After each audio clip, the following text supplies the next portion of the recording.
നമ്മുടെ ഗീതു മോഹൻദാസ് അമ്മായി ഏറെന്താവിടെ ഇറങ്ങിയോ ഇല്ലെന്നാണ് എനിക്ക് തോന്നുന്നത് കേട്ടോ. എന്തൊക്കെ മേളമായിരുന്നു പണ്ട് ആ കസവ ഇറങ്ങിയ സമയത്ത് ഇവർ കാണിച്ചു കൂട്ടിയത്. ഏത് തെറ്റാ ഒരു സീൻ കാണിച്ചു കൂട്ടിയത്. ഇപ്പം അവരുടെ പടത്തിൻ്റെ ടീച്ചറിൻ്റെ 10-1 പോലും അപ്പുറത്ത് കാണിച്ചിട്ടില്ല. എന്നിട്ട് ഇപ്പോൾ അവർക്ക് സമാധാനമായി. അന്തരീക്ഷത്തിൽ നിന്ന് ഇറങ്ങിയിട്ടില്ല ഇതേവരെ. ടീച്ചർ ഇറങ്ങിയപ്പോൾ ഇതാ അവസ്ഥയൊക്കെ പടം ഇറങ്ങുമ്പോൾ അവസ്ഥ നല്ല ചോദിക്കുക ഇവരുടെ. പിന്നെ മറ്റേ അർഹിക്കുന്നതാണ് സാരമില്ല, കണക്കിന് അർഹിക്കുന്ന സാധനം ഇപ്പം കിട്ടിയേക്കുന്നത്. പിന്നെ നന്ദി ഇവരുടെ കുള പിടിച്ച് തന്ന സാധനം ഉണ്ടായിരുന്നു മറ്റേ പാർവതി. ഇപ്പം ആർക്കും ഒന്നും മിണ്ടാനില്ല. അതുപോലെ നമ്മുടെ ദിലീപിനെ തൂക്കിക്കൊള്ളണമെന്ന് പറഞ്ഞ് നടക്കുന്ന അമ്മായില്ലേ, പുള്ളിക്കാരിക്കോ ഇവർക്കോ ഒന്നും ആർക്കും ഇപ്പോൾ ഒരു പ്രശ്നവും പറയാനില്ല.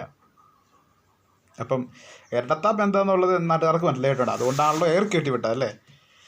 പാവം യാഷിൻ്റെ ഒരു അവസ്ഥ ചോദിക്കുക. ആവശ്യമില്ലാത്ത കേസിനകത്ത് പിന്നെ പുള്ളിക്കിട്ട് വലിയ ഇല്ലെന്ന് തോന്നുന്നു. തെരുമഴ അമ്മായി കിട്ടാ കേൾക്കാം നമ്മുടെ ഗീതു മോഹൻദാസിനുണ്ടാ വരുന്നത്. നല്ലതാ, പടത്തിൻ്റെ പ്രൊമോഷനാണല്ലോ, അത് ചിന്തിക്കണം. അപ്പോൾ എന്നാണ് പടം ഇറങ്ങട്ടെ, ബാക്കി ഇറങ്ങി കഴിയുമ്പോൾ നമുക്കിതെല്ലാം കണ്ട് കാണാം. ഇതിങ്ങനെ അമ്മായി ഇങ്ങനെ ഏറിയിരിക്കുന്നതൊക്കെ കണ്ടിരിക്കാം. പുള്ളിക്കാരുടെ ഇപ്പോഴത്തെ അവസ്ഥ തന്നെയല്ലേ, ഏതെല്ലാം ഭാഗത്തു നിന്നായിരിക്കും തെറി വരുന്നത്. പണ്ട് ഓർത്ത് കാണുകയില്ല ഇങ്ങനെ ഒരു സംഭവം വരുന്നേ. അന്ന് ചിന്തിക്കുന്നില്ലല്ലോ. അന്ന് ഞങ്ങൾ ഫെമിനിസ്റ്റ് മറ്റേ മാങ്ങ തേങ്ങ ഇപ്പം കിട്ടിയപ്പം തൃപ്തിയായി.